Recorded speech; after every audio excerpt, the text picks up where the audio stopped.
Everyone aboard the Celestine believed Mason Cole and Tessa Quinn had invented the emergency. The explanation was almost too easy. Mason had just been rejected in the ballroom, a diamond ring still trapped in his pocket. Tessa's boyfriend had left her minutes later, accusing her of caring more about investigations than people. The two colleagues already disliked each other, disappeared below deck, drank too much, then returned, claiming the luxury yacht was being sabotaged. Captain Malcolm Vane gave the guests a gentler conclusion. "They are embarrassed," he said. "They want the people who left them to see them as heroes." No one asked why the captain knew exactly where they had been. No one noticed that he had changed his shoes. Security found an unfamiliar maintenance key in Mason's jacket. Within seconds, a photograph spread through the ballroom. Two drunken investigators, a stolen key, a damaged hatch, and a captain protecting his passengers. Mason and Tessa were locked below deck while the party resumed. That was when Tessa noticed the water. It crept beneath the door in a thin black line. Mason tasted it before she could stop him. Salt. The speaker clicked, and Malcolm's voice announced that a minor electrical issue had been resolved. Tessa stared at the timestamp on the wall console. The announcement had been uploaded 47 minutes earlier.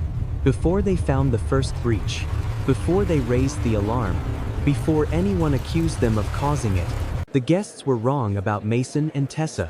But the more dangerous misunderstanding was this. They thought Malcolm was trying to save his ship. He was deciding how many people could leave it before it disappeared. 6 hours earlier, the Celestine had left the marina beneath a sky the color of polished steel. The Celestine's farewell voyage was an adults-only charter. Every guest aboard was over 21. They lined the upper deck with champagne glasses raised toward the shoreline. A string quartet played beside the pool. White lights traced the yacht's 4 decks, turning the vessel into something brighter and cleaner than the dark water carrying it away. From the bridge, Malcolm Vane watched the marina shrink behind them. He wore his formal captain's coat despite the warm evening. In one hand, hidden below the console, he held a brass compass with a dent across its lid.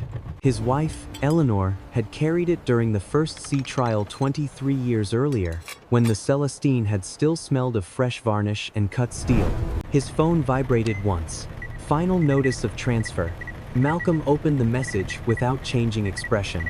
At 8 the following morning, possession of the Celestine would pass to North Star Maritime Holdings under the terms of the secured loan. Malcolm was required to return to Port Azure, surrender the bridge access codes, and deliver all maintenance records to North Star's representative. Failure to comply would trigger immediate legal action. He read the final line twice. "Please ensure the vessel is returned without alteration." Malcolm closed the message and set the compass beside the navigation screen. The yacht's approved route curved south, then west, keeping within regular traffic lanes before returning to the marina before sunrise. Malcolm entered his authorization code. One waypoint disappeared. A new line carried the Celestine farther east, toward deeper water and a region where commercial traffic thinned after midnight. Behind him, Chief Engineer Owen Hale stepped onto the bridge. "Captain?" Malcolm covered the screen with a weather overlay. Owen was 46, broad-shouldered, careful, and loyal enough to mistake silence for trust. He had joined the crew as a mechanic when Eleanor was still alive. Sensor 12 stopped reporting during departure checks. Owen said, "Lower service deck. Salt corrosion? Could be. I'll send someone down." Not during the welcome reception. Malcolm looked toward the glass doors leading to the upper deck. The guests paid for one last perfect night. Owen hesitated at the words "one last." "Did North Star confirm tomorrow?" "At 8. I'm sorry." Malcolm touched the compass lid with his thumb. "They can take a hull. They cannot take what made her ours."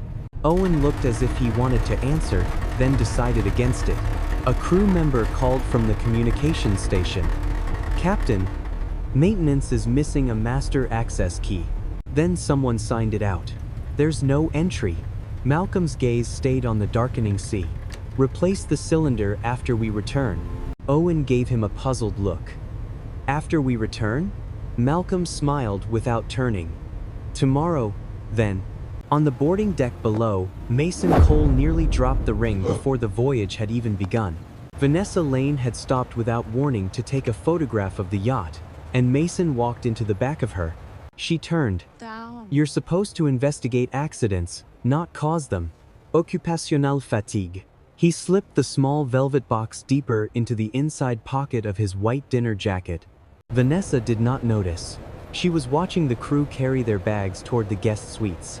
At 35, Mason had built a career out of recognizing what people concealed: false insurance claims, staged collisions, missing cargo that had never been missing.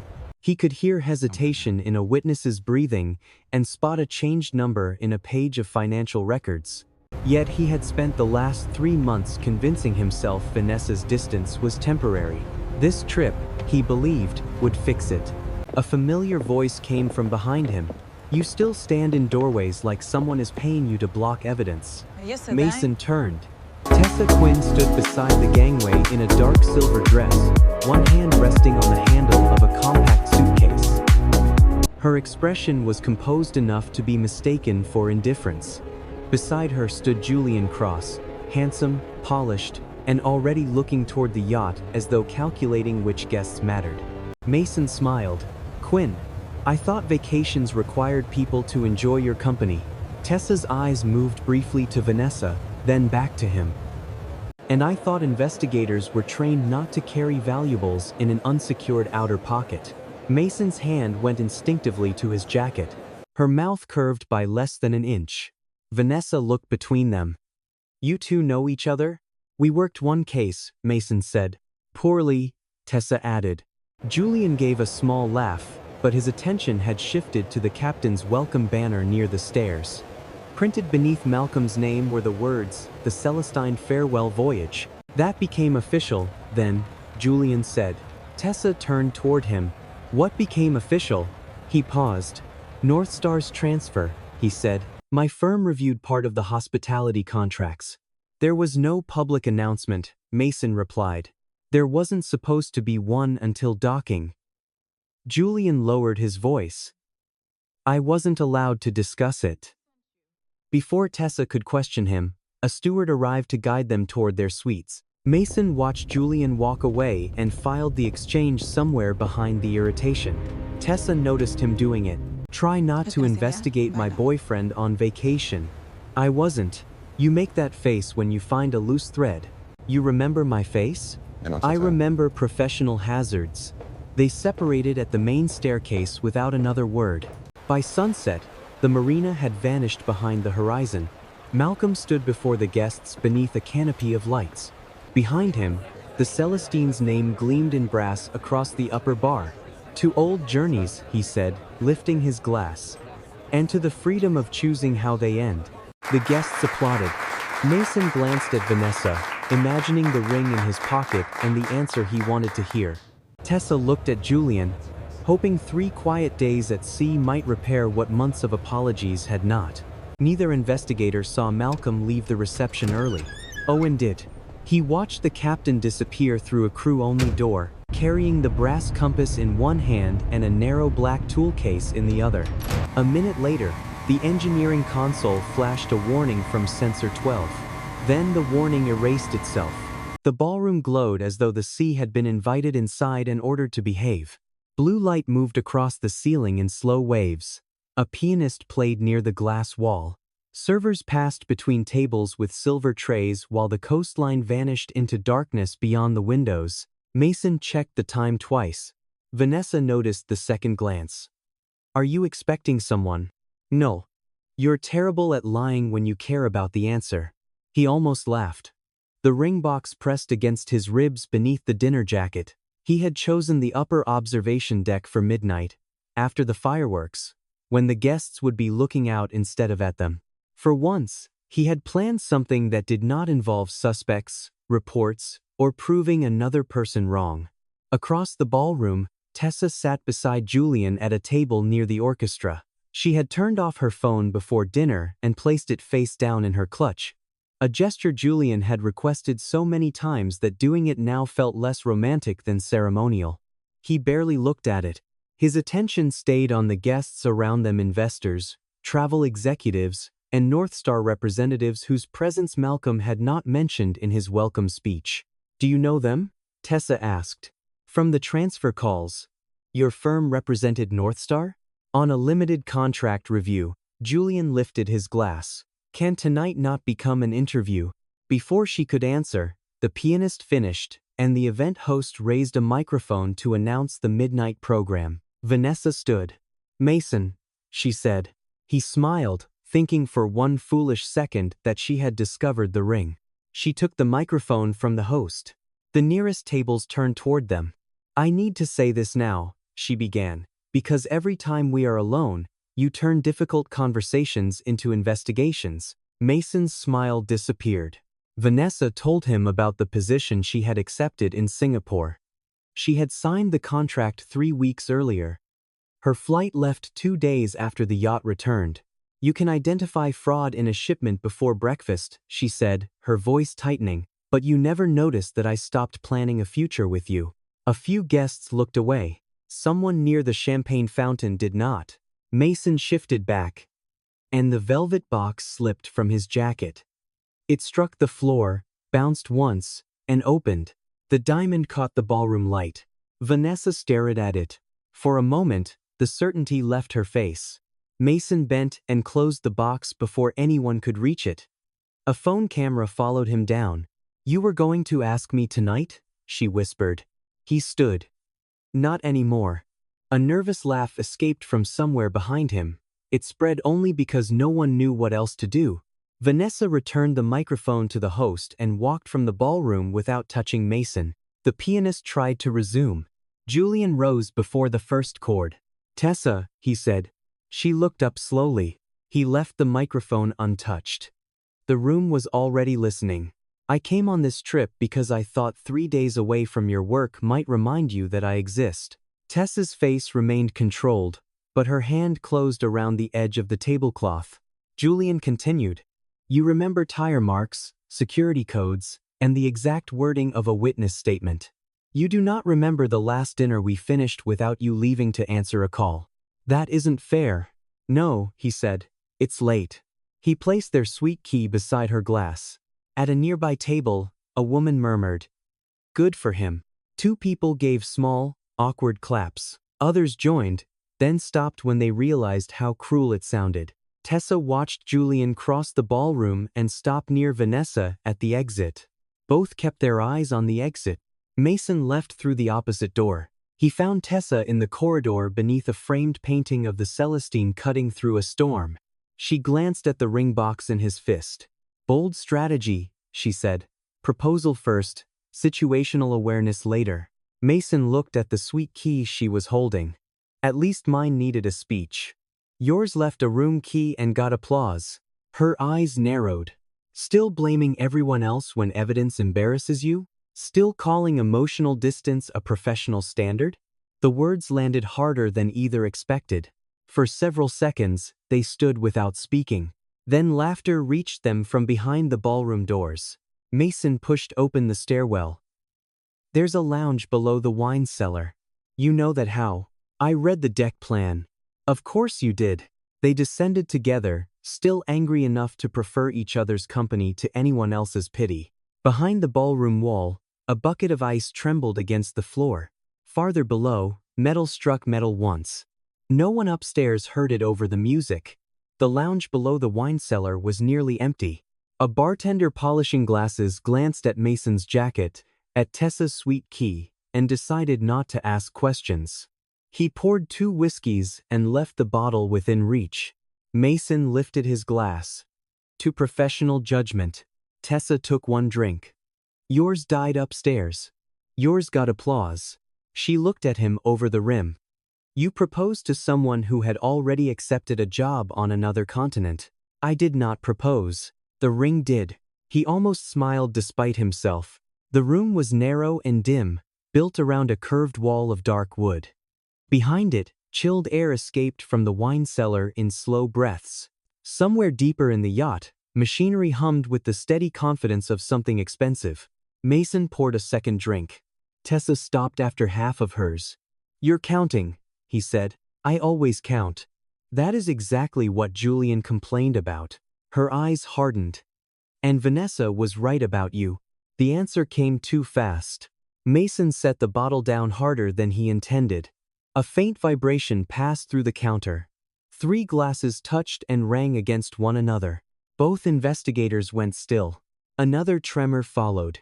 Not the rolling movement of waves. This came from inside the hull. Tessa slid from the stool and crouched beside the wooden wall. What are you doing? Listening. She pressed 2 fingers to the panel. Behind the machinery, beneath the music filtering from above, came a thin rushing sound. Mason heard it a second later. They moved behind the bar and found a service door marked crew only. It was locked. Tessa examined the frame. Recent scratches. Mason looked around, then took a narrow corkscrew from the counter. You carry picks on vacation? She asked. No, I improvise badly. The latch gave after less than a minute. Cold air met them first, then the smell of salt. A passage ran behind the wine cellar toward the lower service deck. The carpet ended after 10 feet, replaced by ribbed metal flooring. Water reflected the emergency strips along the wall. It barely covered their shoes. Farther ahead, it reached Mason's ankles. Tessa bent beside an access panel where seawater sprayed through a jagged opening in the inner barrier. This wasn't corrosion. Mason touched the edge. Fresh metal showed beneath torn paint. Quit. Opened, then forced wider. A pump worked nearby, dragging water toward a drain. That explained why no alarm had spread through the yacht. Mason looked down the corridor. One breach this low should have triggered the bridge. Unless the sensor is dead. Sensor 12. She glanced at him. He had heard Owen mention it during boarding. They continued past the first opening and found a second maintenance hatch with its locking wheel loosened. A wet trail crossed the floor toward a ladder well. Tessa checked the bulkhead markings. These compartments are separated. So 2 failures at once? 3. She pointed to a dark stream seeping from beneath another sealed door. Mason's expression changed. The whiskey no longer warmed him. Footsteps sounded above the ladder. They moved behind a pipe housing. Captain Malcolm Vane descended alone. He had removed his formal coat. His shoes were wet to the laces, and he carried the narrow black tool case Owen had seen earlier. Malcolm paused near the first hatch, checked the pump, then moved past without reacting to the water. He had expected it. Mason started forward. Tessa caught his sleeve. Not yet. He is standing beside a cut hull. And we have no recording, no witness, and alcohol on our breath. Malcolm reached the end of the passage and unlocked a communications cabinet with a brass maintenance key. From the black case, he removed a device no larger than a hardcover book. 2 compact antennas folded from its sides. He connected it behind the emergency relay panel. A soft burst of static passed through the ceiling speaker. Mason took out his phone. No service. The ship's internal network symbol remained visible, but every outside connection failed. Malcolm closed the cabinet and climbed toward the bridge. Mason waited until the footsteps vanished. That is enough for me. It proves he installed something, Tessa said. Not what it does. They reached the cabinet. The lock had already reset. Beside it, partly hidden under a maintenance clipboard, lay a laminated compartment chart. 6 locations had been circled in red grease pencil. The first 3 matched the water they had found. The other 3 were farther forward. Mason photographed the chart. Tessa studied the spacing between the circles. These are not random. Can he sink a yacht this size with 6 openings? Not quickly. That sounds reassuring. It isn't. She traced the lowest 2 marks. The pumps can keep up with 1 or 2. If the system redirects the water or the watertight doors fail, the weight shifts. The yacht starts helping him. A mechanical strike echoed from beyond the forward bulkhead. Once. Then again. A 4th marked compartment was being opened now. Mason looked toward the ladder Malcolm had used. We warn the bridge. Tessa folded the chart. We warn everyone. That night, they finally agreed without arguing. Mason reached the ballroom first, with Tessa half a step behind him. The music was louder than before. Vanessa had returned to a table near the windows, and Julian stood at the bar with two North Star guests. No one looked prepared to hear that the yacht was taking on water. Mason stepped between the pianist and the nearest table. "Turn off the music." The host stared at him. Tessa took the microphone before anyone could object. "There is seawater entering multiple service compartments below this deck. We need the bridge to verify the lower bulkheads and prepare the passengers for movement." Conversation broke apart around the room. Malcolm appeared through the opposite entrance. He had changed back into his formal coat. His shoes were dry. Only Tessa noticed. He crossed the ballroom without hurrying. "What happened?" Mason held up his phone. "We found 3 compromised hatches and a device wired behind your communications relay. There are 3 more locations marked on this." He unfolded the chart. Malcolm's gaze rested on it for less than a second. Then he looked at the whiskey stain on Mason's cuff. "How much have you both had to drink?" A few heads turned toward the lower lounge stairs. "Enough for you to use it against us," Mason said. "Not enough to imagine seawater." Malcolm extended a hand. "May I see the chart?"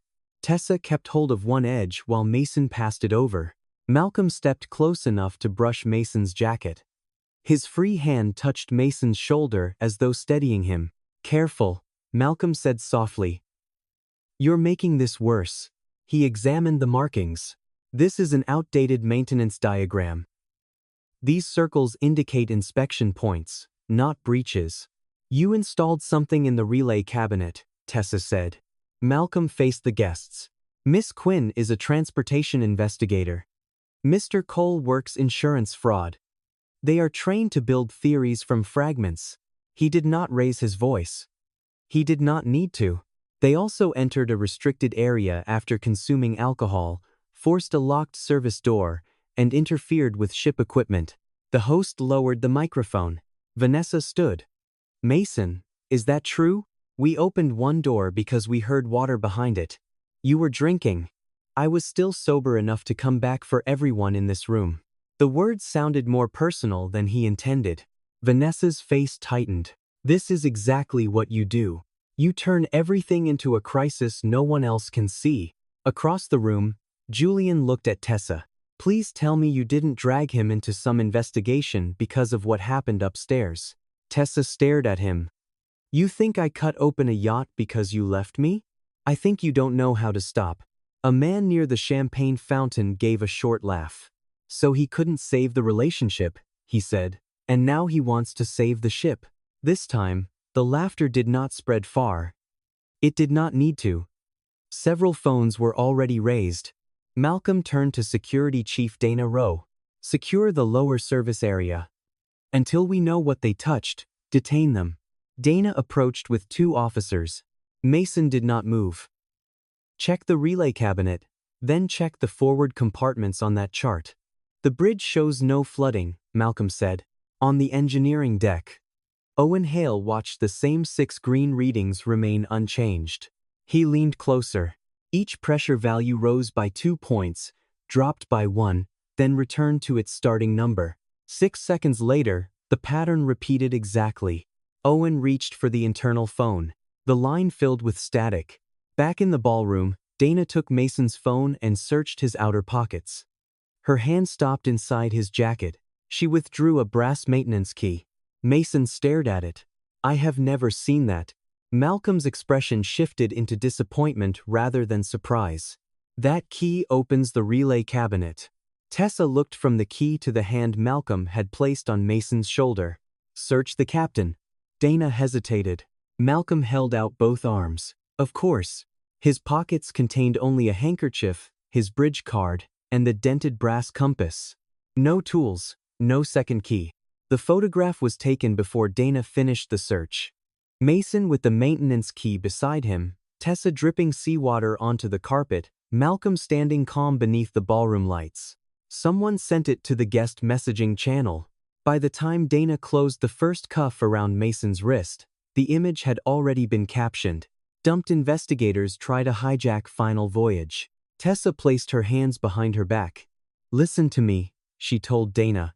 "If the lower readings are steady, they are false. Real flooding does not hold a perfect pattern. Dana's eyes flicked toward Malcolm. He answered for her. Take them below. As security led them through the ballroom, a champagne glass began to move across an empty table.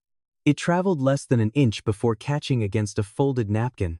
No one noticed. Everyone was watching the two people they had already decided not to believe.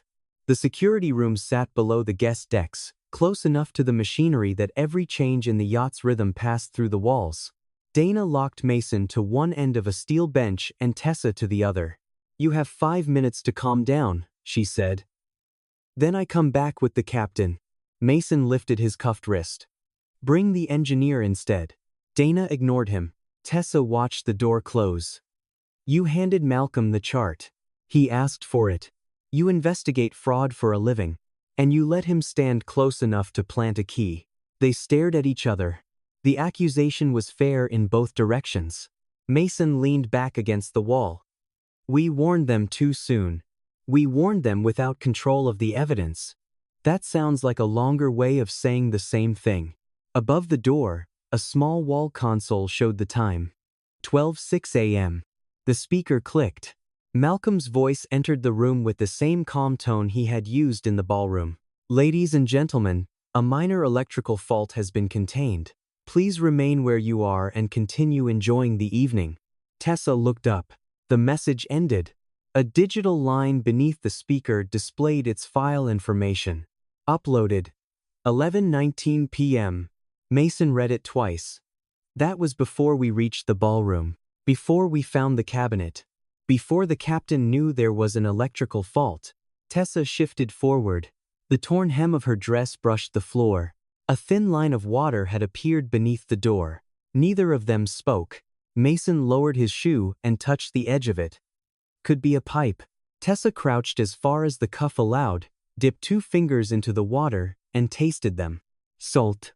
The yacht gave a low metallic groan. Not a crash, a strain. The emergency lights flickered once, returned to white, then changed to red. Mason pulled against the cuff. Dana took my picks. You did not have picks. She took the corkscrew. That was not a pick. It opened the first door. Water spread beneath the bench. Tessa examined the steel restraint ring fixed to the wall. The cuff chain is stronger than the bracket. Mason looked at it. You want to pull it out? I want the wall to choose the weaker component. They braced their feet against the bench and pulled in opposite directions. The ring held. The water reached the soles of Tessa's shoes. Mason tried again, twisting the chain instead of pulling straight. One screw moved. Again, Tessa said. They pulled together. The screw tore free. The second bent far enough for Mason to wrench the ring loose from the panel. His wrist remained cuffed, but the chain now ended in a chunk of metal. Tessa's bracket was still fixed. Mason crossed the room, dragging the loose chain.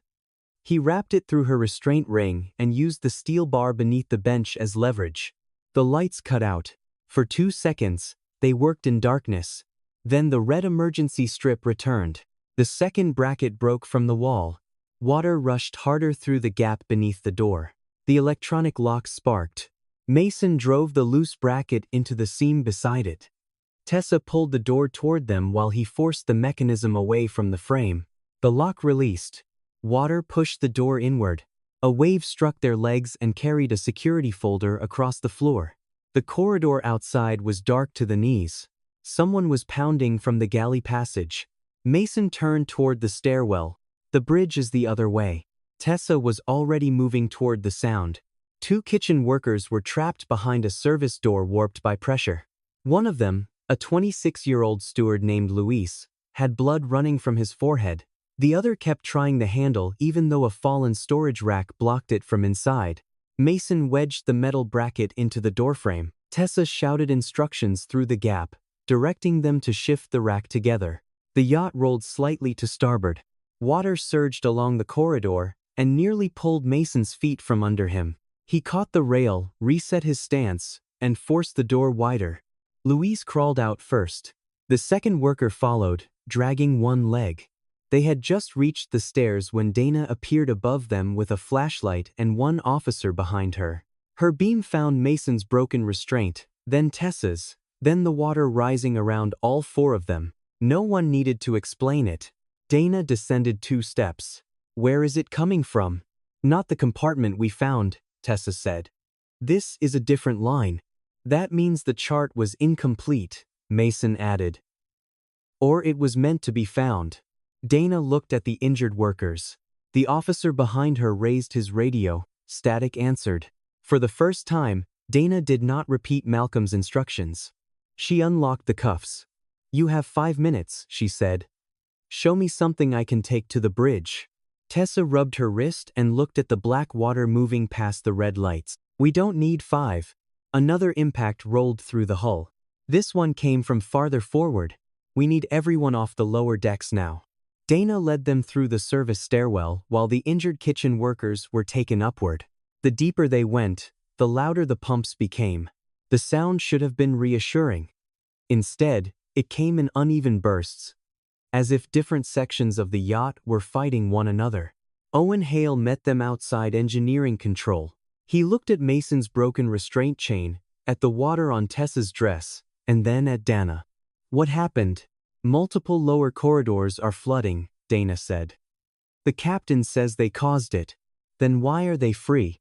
Because I watched them pull 2 crew members out. He stepped aside. The control room was bright, dry, and calm. 6 green compartment indicators glowed across the main display. Each showed stable pressure, operational pumps, and no breach alarm. Mason pointed. That is a lie. Owen moved between him and the console. You do not touch anything. Tessa stayed where she was. Watch the numbers. The pressure value for compartment 12 rose from 84 to 86, dropped to 85, then returned to 84. 6 seconds later, it repeated. The same sequence moved across compartments 14 and 18. Sensor smoothing. Owen said, though the confidence had left his voice. On 3 systems? Tessa counted with the next cycle. 80. 4. 80. 6. 80. 5. 80. 4. The display followed her exactly. Mason looked toward the sealed bulkhead. Your screens are not reading the ship. They are playing a recording. Owen opened the diagnostic panel and accessed the local maintenance cache. The last live sensor packet from compartment 12 showed rising salinity, a failed seal, and a timestamp from 17 minutes before the ballroom warning. Someone had not merely hidden the alarm. Someone had replaced it with older data after the breach began. Access restricted by bridge authority. He entered his code. The warning remained. Who has bridge authority? Dana asked. Owen pulled a manual pressure gauge from beneath the console. Its needle jumped into the red band. The digital screen beside it still showed green. Tessa studied the flow diagram. Blue lines showed water being pumped into stabilizing tanks along the starboard side. Where is the yacht listing? Starboard. Then why are you moving more weight there? The automated system claimed the port tanks were overloaded. The manual gauge said the opposite. Owen shut down one transfer pump. A vibration beneath their feet faded. On the inclinometer, the yacht's angle stopped increasing. Not corrected. Stopped? Owen looked at Tessa. The system has been feeding the list. It was designed to. Water struck the watertight door behind them in short, heavy blows. Mason moved to the navigation terminal. Pull the route history. That is bridge data, Owen said. Use your code before the bridge locks that too. Owen opened the log. The approved line curved back toward Port Azure. The actual line cut east. At 9:42 p.m., someone had removed the western waypoint and inserted coordinates beyond the regular traffic lane. The authorization field showed one name. Malcolm Vane. How far outside the route are we? Dana asked. 23 nautical miles. And the nearest commercial vessel? The traffic overlay showed none. Mason looked toward the ceiling. He isolated the yacht before the flooding became visible. Tessa opened the emergency message archive. One file had been uploaded at 10:31 p.m. Evacuation order final. She played 3 seconds. Malcolm's voice filled the room. Ladies and gentlemen, proceed calmly to your assigned muster stations. The crew has the situation under control. Tessa stopped it. Dana checked the time. He recorded that before they found the first breach. Owen sat down slowly. 3 weeks earlier, Malcolm had asked how long the Celestine could remain stable with 2 forward compartments open and half the fuel transferred aft. Owen had believed he was preparing for an inspection. He asked about evacuation timing. Owen said, how long the lifeboats needed. How far the yacht could drift before the list made launch unsafe. Mason leaned against the console. He planned to sink it. No, Owen answered too quickly. Tessa looked at him. Not at first. She pointed to the original pump sequence. The first breaches were controlled. The pumps slowed the flooding. The recorded order suggests he meant to move everyone off before the yacht went down. He needed witnesses, Tessa said. A full yacht surviving a mechanical disaster would turn him from a debtor into the captain who saved everyone. The recorded evacuation, the staged alarms, the escape route, he was planning the story as carefully as the sinking. Dana looked at the full screen display. Then why trap us inside? Because we found him early, Mason said. Mason studied the locked controls.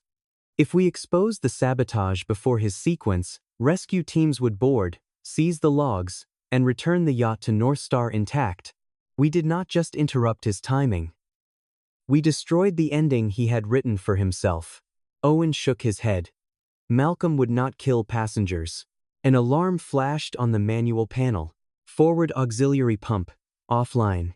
The digital display remained green. Tessa traced the updated flow path. The latest command had disabled a pump Malcolm's original sequence required. He changed the plan. Now every open channel and surviving witness threatened both Malcolm's escape and the legend he meant to leave behind. A second command appeared. Watertight door 3A. Remote lock. Owen reached for the override. The console rejected him. The route screen showed 12:31 a.m. The Celestine had crossed into deep water. Malcolm's controlled loss had become something else. He wanted the ship empty before it disappeared, Mason said. Now he wants us blamed before anyone can stop it. The yacht leaned another half degree.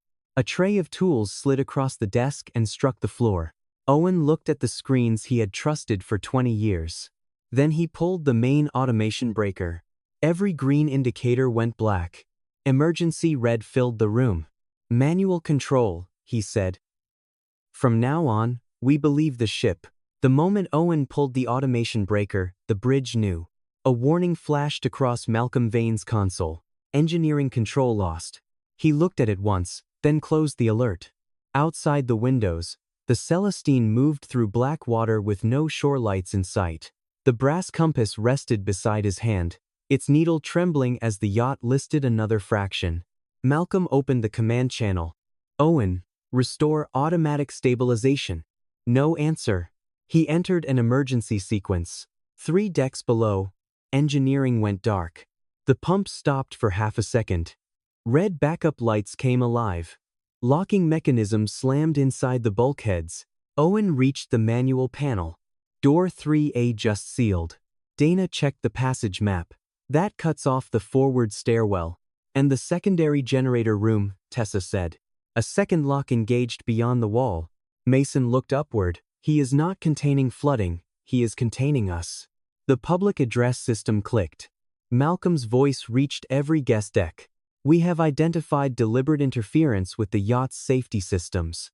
2 passengers entered restricted areas and disabled essential equipment. Please remain in the ballroom and move toward the starboard windows while the crew completes corrective procedures. Tessa checked the inclinometer. Starboard? The yacht was already leaning that way. Mason grabbed the internal phone. Ballroom, do not move starboard. The line was dead. Dana's radio returned only fragments of Malcolm's announcement. Owen opened a cabinet and handed Tessa a flashlight. There is a maintenance trunk to communications. It bypasses the locked doors. You can fit through it? Mason asked. No, she can. Tessa took the light. Mason caught her arm. The jammer is tied into emergency power. Pull it wrong, and you kill the backup grid. I know. She disappeared into the trunk. Mason turned to Dana. We need the guests off starboard. The main stairwell is sealed. Then we find another route. The yacht shifted. A cabinet tore loose and struck the engineering floor. Above them, champagne slid from glasses. Chairs moved across the ballroom. Guests who followed Malcolm's instructions stumbled toward the windows, adding their weight to the list. Vanessa caught a table as a chandelier chain snapped. The fixture dropped at an angle, scattering crystal across the dance floor. Panic broke loose. Julian shoved past 2 older passengers and ran toward the lifeboat deck. Vanessa saw 3 adult guests trapped behind a fallen display wall. "Mason!" she shouted, though she had no reason to believe he could hear. He was already climbing through a catering shaft with Dana behind him. They emerged near the pantry and found water running down the service stairs. Mason forced open the ballroom door. Vanessa was trying to lift the display. Blood marked one side of her forehead, but she kept pulling. He crossed the room without looking at the phones still recording him. "Get the injured passengers through first." She stared at him. "You came back. Move." Together, they raised the frame high enough for an older woman and 2 adult passengers to crawl free. Dana guided them toward the port corridor. Mason climbed onto a table. "Everyone away from the starboard windows. Move left in small groups. Do not run." A man near the bar pointed at him. "The captain said you damaged the ship." A serving cart rolled across the floor and crashed into the wall. Mason nodded toward it. "The ship disagrees." That ended the argument. At the lifeboat deck, Julian struck the launch command. "Access denied." The same message appeared at the next station. Mechanical covers remained locked over the davit controls. A crew member pulled the emergency lever. It would not move. Julian looked through the glass toward the bridge. Malcolm stood alone behind it. Tessa crawled through heat and cable dust until the trunk opened above communications. She lowered herself behind the relay cabinets. The black device still hummed where Malcolm had installed it. A green indicator on the distress console read, "Mayday transmitted, coastal response confirmed." Tessa checked the outbound log. No packet had left the yacht. The confirmation screen was a closed loop. No one outside knew the Celestine needed rescue. She followed the jammer's power cable. Malcolm had tied it into the same relay feeding emergency lighting and launch controls. Destroying it would blind half the yacht. Leaving it would keep them invisible. Her radio cracked. Mason's voice arrived in pieces. Ballroom moving. Port side. Lifeboats locked. Then Malcolm entered the channel. "Miss Quinn, step away from the relay." She looked toward the ceiling camera. "You told them help was coming." "It will, when the passengers are ready." "They are ready now." A new command appeared on the console. "Auxiliary generator room flood valve open." If that room filled, the emergency grid would die on its own. Malcolm was no longer choosing between the yacht and the passengers. He was deciding whether anyone else would be allowed to save them. Tessa opened the cabinet and reached for the manual bypass. "Then we do this without your permission." Tessa did not pull the jammer. She traced the emergency relay instead. The device drew power from the same circuit as the launch locks, but its control line ran through a separate maintenance fuse hidden beneath a false label. She removed the fuse. The jammer's green light died. For 1 second, nothing happened. Then every radio on the yacht erupted with static, broken voices, and a weather broadcast from beyond the horizon. One coastal voice repeated through the interference. "Coast Rescue 7. Repositioning west of the storm line.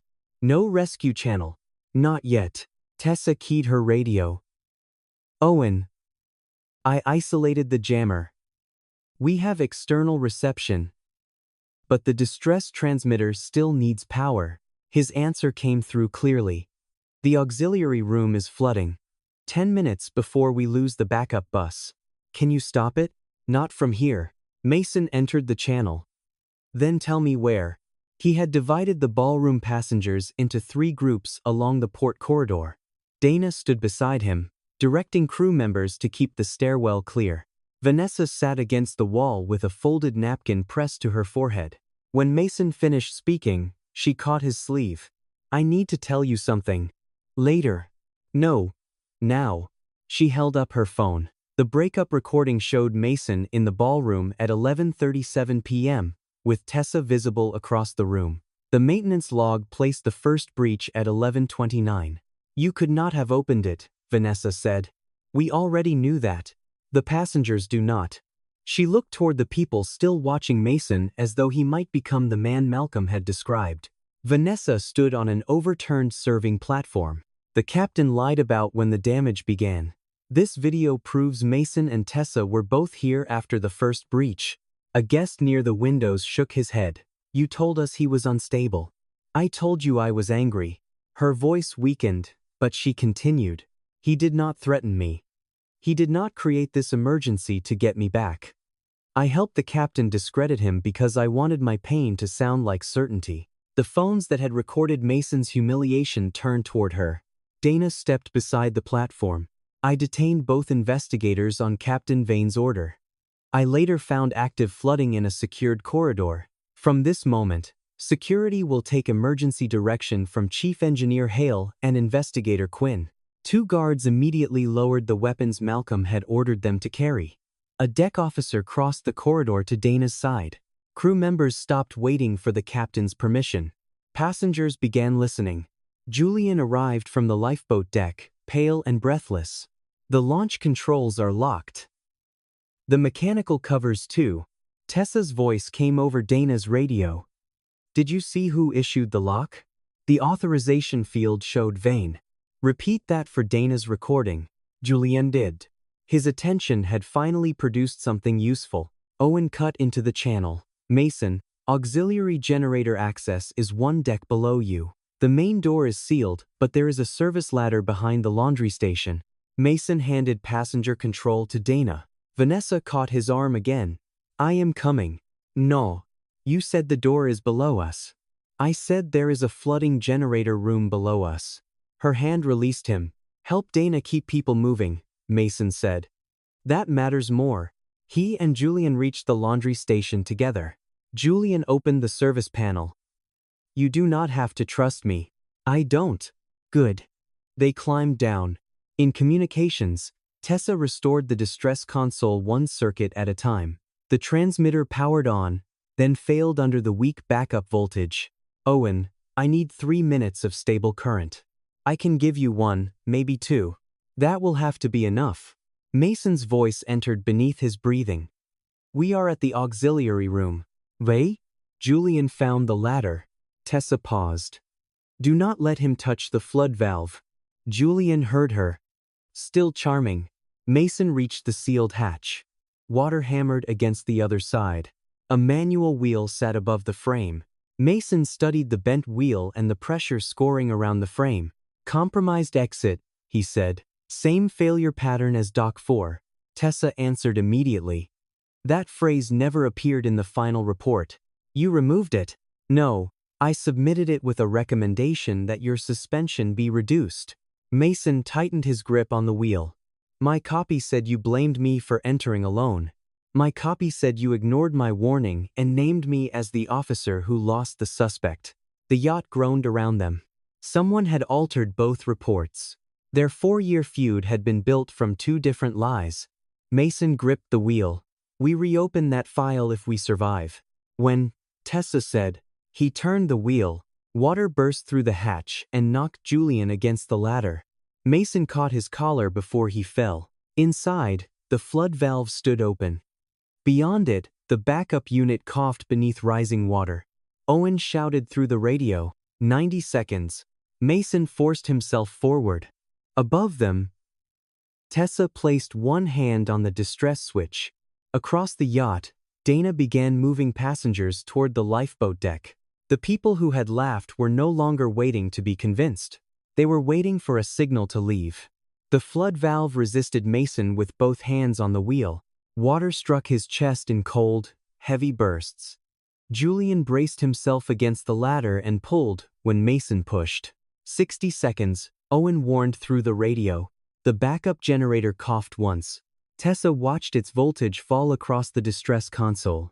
Mason. I heard him. The wheel moved a quarter turn, then stopped. Julian wedged a broken laundry bar through the spokes. Together, they forced it down. The valve slammed shut. Water still covered the floor, but the flow weakened. The generator steadied at 28%. Tessa did not wait for more. She pressed the distress switch. For 3 seconds, nothing left the yacht. Then the transmitter found open air. Mayday. Motor Yacht Celestine. Position. The voltage dropped. She repeated the coordinates faster. The console died halfway through the second transmission. A small indicator remained lit. Packet sent. No confirmation. No promise that anyone had heard. But Tessa had heard Rescue 7 on the weather net. If the packet carried their position, the cutter was close enough to reach them. It was enough to make Malcolm act. Every screen on the bridge turned red. He entered a command that opened the final transfer gates between the forward tanks. The Celestine leaned harder to starboard. Passengers screamed as the lifeboat deck shifted beneath them. Dana gripped a rail and shouted, "Small groups to port. Keep the center passage clear." Owen's voice came through the radios. "He is moving water again. Manual controls cannot stop it from engineering." Tessa looked toward the bridge access corridor. "Then we stop him there." Mason and Julian climbed from the generator room soaked to the shoulders. Mason found Tessa at the communications stair. She held out her hand. He stared at it.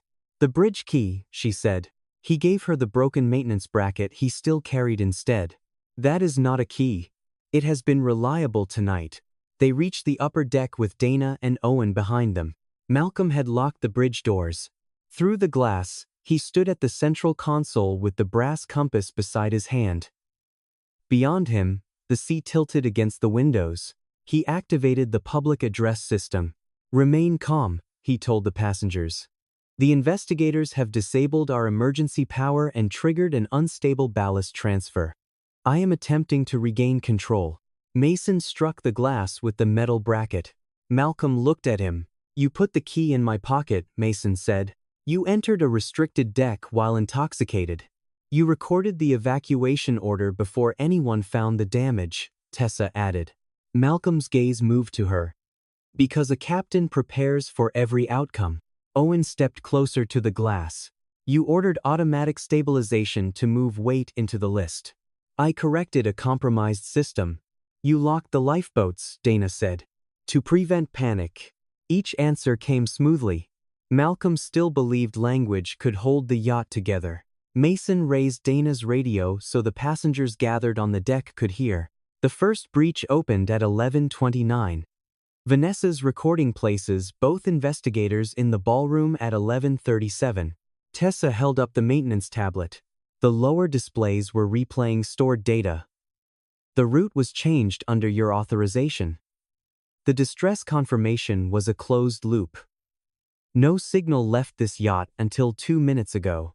Malcolm touched the compass lid. "Northstar planned to strip this vessel, rename her, and sell what remained of my wife's work. None of you understand what they were taking." Owen's face tightened. "You asked me how long she could stay afloat with 2 compartments open. So everyone could leave safely. You disabled the pump that made that possible." Malcolm looked beyond them toward the lifeboat deck. "You interfered before the sequence was complete." Mason's expression hardened. "That is your defense? You turned a controlled loss into chaos." "No," Tessa said. "We arrived before you decided whether your passengers were more important than your story." Malcolm's composure cracked. Only slightly. He looked at Owen. "I gave you a career. You taught me a captain leaves last," Owen replied. "You also taught me why." Behind them, Vanessa climbed onto the lower step of the bridge passage. Her forehead was bandaged. "I told everyone Mason was unstable," she said. "I was angry, and the captain used it. Mason warned us before the yacht listed. He came back for us after I helped turn the room against him." Dana switched her body camera to live transmission over the internal network. "I arrested 2 people reporting an active breach. Captain Vane ordered it before security inspected the lower deck." Julian lifted his phone. "The lifeboat locks carry his authorization." The passengers could see the evidence on the screens Dana had restored throughout the deck. Malcolm watched his crew stop looking toward him for instruction. His hand closed over the compass. Then he pressed the final command. The yacht rolled. The bridge door burst inward as its magnetic lock lost power. Glassware, chairs, and loose equipment swept across the upper deck. One lifeboat swung violently against its restraints. Mason caught Tessa before she struck the rail. Owen lunged for the ballast console. Manual valves are not responding. Mechanical controls? Tessa asked. Forward pump room and aft service bay. Split the teams. Dana took the aft group. Owen went forward with 2 engineers. Tessa stayed at the bridge console, reading the vessel's angle and directing each valve change. Mason returned to the passengers. Port side, 10 at a time. Crew first with anyone who needs assistance. No one runs. The same guests who had raised phones to film him now repeated his instructions down the line. Dana released the mechanical covers on the lifeboat controls. One by one, the locks opened. A distant voice broke across the emergency receiver. Celestine, this is Coast Rescue 7. Distress packet received. Confirm souls aboard. Tessa grabbed the radio. 110. No confirmed fatalities. Severe starboard list. Preparing evacuation. Rescue 7 copies. Hold position. 8 minutes. 8 minutes felt longer than the entire night.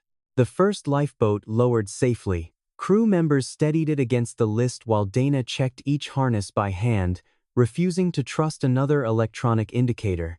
Then the second. Mason checked every group as it passed. Vanessa paused beside him. The ring. Not tonight. She nodded and boarded. Julian stopped near Tessa. I should have believed you. You should have listened before belief became necessary. He accepted the answer and moved toward the next boat. Owen shouted from the forward controls. Transfer stopped. The inclinometer held. The Celestine remained wounded, flooded, and leaning, but she was no longer helping Malcolm sink her. Tessa turned toward the central console. The captain was gone. The bridge side service door stood open. His formal coat lay on the steps leading toward the stern. The brass maintenance key rested in one pocket. The compass was missing. Mason and Dana searched the aft service bay, the launch deck, and the narrow platform where a concealed utility tender had once been secured. They found a severed tie line. No boat. No Malcolm. A wave struck the empty platform below them. Mason looked into the dark. Behind him, the last passenger name was called and answered. Every name but one. Coast Rescue 7 reached the Celestine 8 minutes after the final distress packet. By then, the first lifeboats were already clear of the yacht. The rescue vessel came alongside carefully, keeping distance from the starboard list while medics and deck crews transferred passengers in groups. Some arrived barefoot. Some carried blankets, handbags, or nothing at all. 2 people had fractured wrists. Luis needed stitches. Vanessa's cut was shallow. All 72 adult guests were accounted for. Among the crew, only Malcolm Vane remained unaccounted for. At 3:18 a.m., Dana read the manifest aloud for the 3rd time. 72 adult guests. 37 surviving crew members. 109 answers. Malcolm Vane's name received none. A search team returned to the Celestine after the flooding stabilized. They found Malcolm's formal coat on the stern stair, his bridge card, and the brass maintenance key that had been planted in Mason's pocket earlier that night. In the aft service bay, one utility tender cradle stood empty. Its retaining line had been cut cleanly. No wreckage was found nearby. Neither was the dented brass compass. By sunrise, the Celestine was under tow. The yacht that had looked untouchable the evening before moved slowly toward Port Azure with one deck dark, windows broken, and saltwater staining the white hull below its name. North Star representatives waited at the marina. None of them mentioned the transfer deadline. The harbor authority froze the ownership handover pending the sabotage investigation. Insurance counsel sealed the bridge logs, maintenance records, and crew devices before anyone from North Star could remove them. For once, paperwork protected the truth instead of hiding it. Owen stepped onto the rescue dock last. He looked back at the damaged vessel and removed his engineering badge. They will rename her, he said. Tessa followed his gaze. Maybe. Mason stood beside them, still wearing the torn white dinner jacket. Owen shook his head. Malcolm thought a name could belong to one person. It can't, Mason said. Not after 109 people carried it home. Vanessa found him near the medical station. She held the velvet ring box in both hands. Dana had recovered it from the ballroom floor. I thought you might want this back. Mason took the box but did not open it. I am sorry, Vanessa said. Not because you saved me. Because I made being angry feel more important than being accurate. He nodded. There was no speech that could return them to the hour before the voyage. I hope Singapore is good to you, he said. She understood the goodbye and left. Julian approached Tessa later, after giving his statement about the locked lifeboats. I should have trusted you. You should have spoken to me before turning our relationship into a performance. He lowered his eyes. Tessa did not humiliate him in return.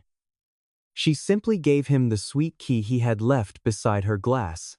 Mason watched Julian walk away. You kept it? Evidence. That was almost sentimental. Do not ruin it. Their laughter finally carried no edge.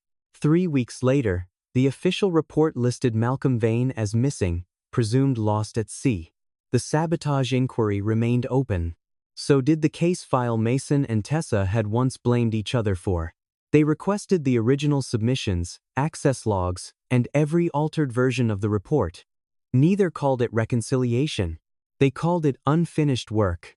On the 22nd day after the rescue, Tessa entered Mason's office carrying a recovered signal file from a maritime receiver outside the original search zone. The signal had been recorded 3 days after the Celestine returned to port. It lasted 4 seconds. The receiver had extracted 2 incomplete coordinate strings from the signal's corrupted data burst. The audio carried no voice and no distress call, only wind and a small metallic click. Mason played it twice. Tessa placed a photograph of Malcolm's brass compass beside the speaker. That sounds like the lid closing, she said. Mason looked at the report stamped missing presumed lost at sea. You think he survived? I think he wanted someone to hear it. Mason closed the file. He spent his life believing the yacht belonged to him. Tessa looked through the window toward the harbor. And now, far beyond the glass, morning light moved across the water. Mason watched it for a moment. Now, the sea decides,